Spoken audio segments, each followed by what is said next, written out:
Hello guys, ಈಗ Redmi 10A ಡಿಸ್ಪ್ಲೇನ ಹೇಗೆ ಹಾಕೋದು ಅಂತ ನೋಡೋಣ. ಅದಕ್ಕಿಂತ ಮುಂಚೆ ನಮ್ಮ ಚಾನಲ್ ಸಬ್ಸ್ಕ್ರೈಬ್ ಮಾಡಿಲ್ಲ, ಸಬ್ಸ್ಕ್ರೈಬ್ ಮಾಡ್ಕೊಳ್ಳಿ, ಬೆಲ್ ಐಕಾನ್ ಒತ್ತಿ ಆಲ್ ಸೆಲೆಕ್ಟ್ ಮಾಡಿ. ನಾನು ಹಾಕೋ ಒಂದೊಂದು ವೀಡಿಯೋನು ಮಿಸ್ ಇಲ್ಲದೆ ನೀವು ನೋಡ್ಬೋದು. ಈಗ ರೆಡ್ಮಿ 10A ಡಿಸ್ಪ್ಲೇನ ಹೇಗೆ ಹಾಕೋದು ಅಂತ ನೋಡೋಣ.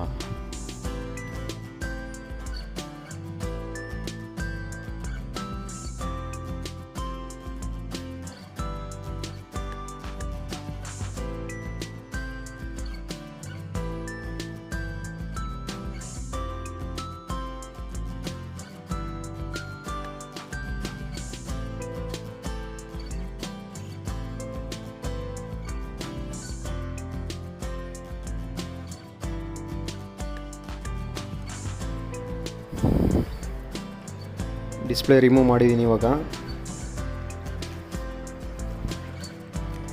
ಸೆಂಟ್ರ್ ಬಾಡಿನ ನೀಟಾಗಿ ಕ್ಲೀನ್ ಮಾಡಬೇಕಾಗತ್ತೆ. ನೀಟಾಗಿ ಕ್ಲೀನ್ ಮಾಡಿ ಆಮೇಲೆ ಡಿಸ್ಪ್ಲೇ ಹಾಕಬೇಕಾಗತ್ತೆ.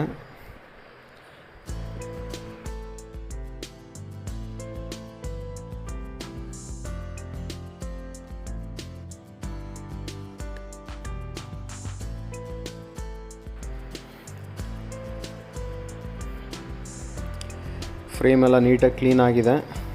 ಇವಾಗ ಡಿಸ್ಪ್ಲೇ ಫಿಟ್ಟಿಂಗ್ ಮಾಡೋಣ.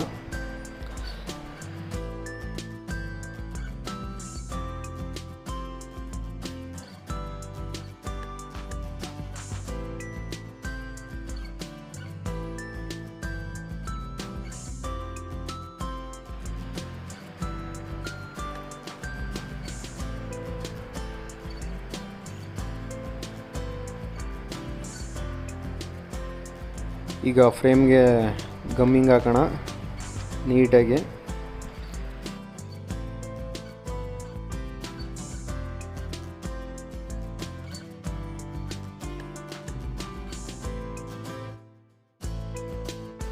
ನೋಡಿ, ಫ್ರೇಮ್ಗೆ ಈ ಥರ ನೀಟಾಗಿ ಗಮ್ ಹಾಕಬೇಕಾಗತ್ತೆ.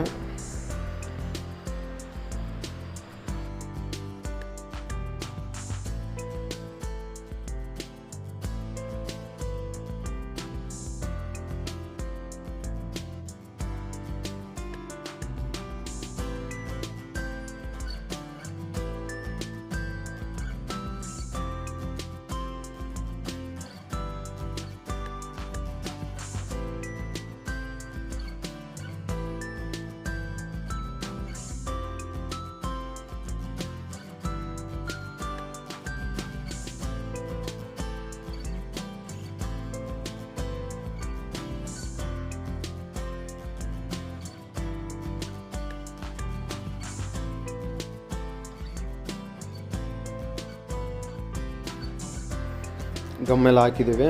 ಈಗ ಡಿಸ್ಪ್ಲೇ ಫಿಟ್ ಮಾಡೋಣ.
ಎಲ್ಲ ಫಿಟ್ ಆಯಿತು. ಇವಾಗ ಫಿಂಗರ್ ಪ್ರಿಂಟ್ ಕನೆಕ್ಟ್ ಮಾಡಿ ಫಿಟ್ ಮಾಡೋಣ.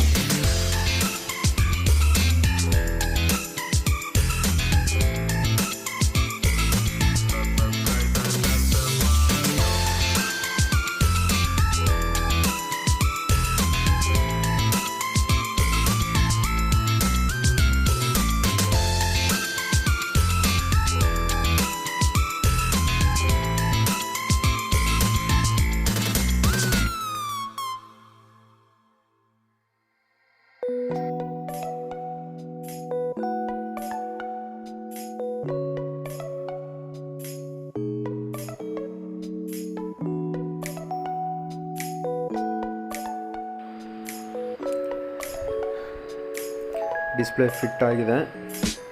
ಈಗ ಸ್ಕ್ರೀನ್ ಗಾರ್ಡ್ ಹಾಕೋಣ. ಸ್ಕ್ರೀನ್ ಗಾರ್ಡ್ ಹೇಗೆ ಹಾಕೋದು ಅಂತ ನೋಡ್ಬೋದು ನೀವು. ಫಸ್ಟು ನೀಟಾಗಿ ವೈಪ್ ಮಾಡಬೇಕಾಗತ್ತೆ, ಅಂದರೆ ಒಂದು ಸ್ವಲ್ಪನೂ ಡಸ್ಟ್ ಇಲ್ದಿರಂಗೆ ನೀಟಾಗಿ ಕ್ಲೀನ್ ಮಾಡಿ ಹಾಕಿದ್ರೆ ಸ್ಕ್ರೀನ್ ಗಾರ್ಡ್ ನೀಟಾಗಿ ಕುತ್ಕೊಳ್ಳುತ್ತೆ. ಡಸ್ಟ್ ಇದ್ದರೆ ನಿಮಗೆ ಬಬಲ್ಸ್ ಬರುತ್ತೆ. ಈಗ ನೀಟಾಗಿ ವೈಪ್ ಆಗೈತೆ.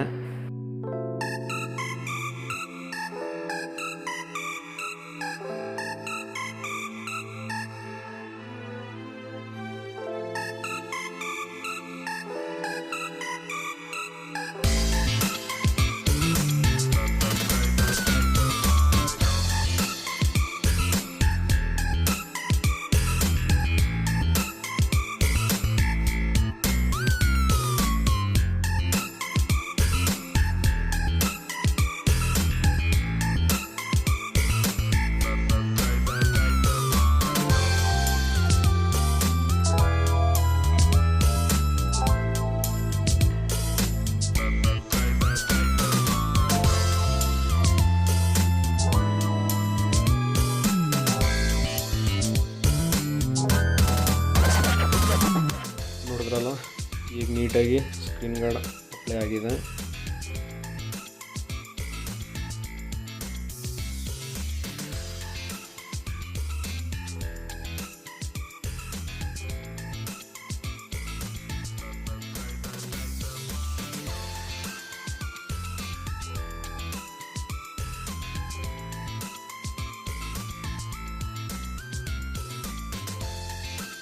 ನೋಡಿದ್ರಲ್ಲ ರೆಡ್ಮಿ 10A ಡಿಸ್ಪ್ಲೇ ಹೇಗೆ ಫಿಟ್ ಮಾಡೋದು ಅಂತ.